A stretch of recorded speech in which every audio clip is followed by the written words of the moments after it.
Kathleen, Kendall is up. Kathy Skelly on deck, and I can't tell if this is Sharon or Shannon Hunt. I think it's Shannon.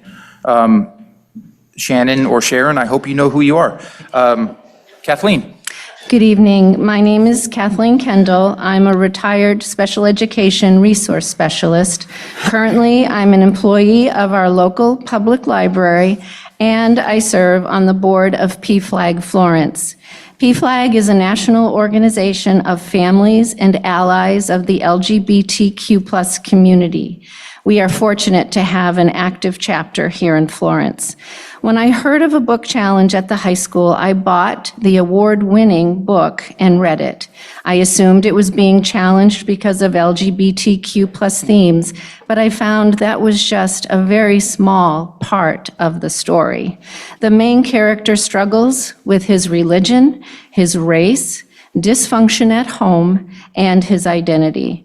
The most important takeaway from the story was the realization for the main character that he is enough. His life has value. This is a book that could save the life of a student here in Florence. Books help students connect with characters whose stories reflect their own lives. They also widen their view of a changing world that embraces diversity. All libraries offer students the opportunity to encounter books and material that they might otherwise never see, and the freedom to make their own choices about what to read. We know that once one book is banned from a library, a slew of other complaints about other books can be unleashed. Is that the best use of our teachers, administrators, and the board's time and taxpayer dollars? Or should the focus be on developing critically thoughtful students?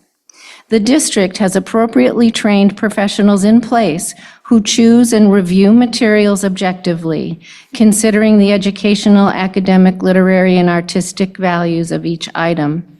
The needs of all students are considered. Some 60% of the residents in this town are retired. When a school bond measure shows up on a ballot, my hope is that it is supported, and that voters are not negatively impacted by all the time, resources, and taxpayer dollars spent because of one book. To be clear, I applaud the student for speaking up and using their voice to share a concern. I appreciate the efforts of the panel that sat and reviewed the book and unanimously decided it should remain on the shelf.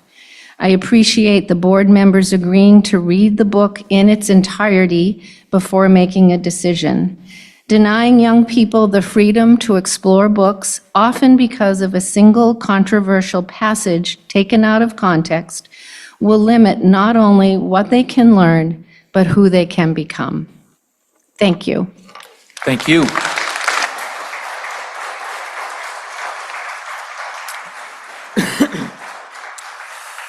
Linda Yoder is up, Lawrence of Aegis, and Spencer Lake is in the hole. My name is Linda Yoder. I've been a Florence resident since 2011. I'm on the board of 3 local nonprofits, including PFLAG, a nationally affiliated organization of LGBTQ+ individuals and their loved ones. PFLAG Florence has been here for 13 years, marches in the Rhodey Parade, and is a member of the Chamber of Commerce. I'm a registered Republican and an every Sunday attending Bible reading cradle Christian. I'm married, and my husband and I have 3 grown children in the Portland area, one of whom is gay. I'm here to express what I believe is broadly held by people in the school district. Not all things supported by taxation are for all people. The dog park in town is great, but I have a cat. I love opera, which is partly tax supported, but it's not for everyone. Not every book in the public library is for everyone, and not every book in the high school library is for everyone. Christians love scripture, but not everything in the Bible, especially the last 3 chapters of Judges, are for everyone, especially children.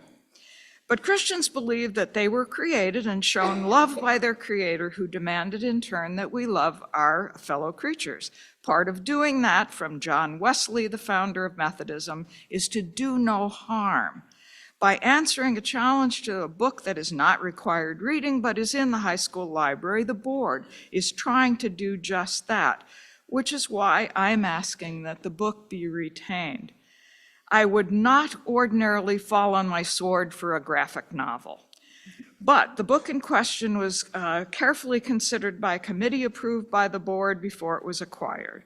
That committee, using outside critical and professional assessment, found the book to be helpful for vulnerable young people to understand that their feelings are not unique. Removing this book from the library has the potential to harm those who no longer have access to it. Removing it also signals to the community that the school board targets a specific group. Especially because that group is vulnerable, retaining the book has merit. The objection to the book can be addressed by a simple admonition that a public institution must serve all, even though not everything is of use to all. Not everybody has to like opera. Thank you. Thank you.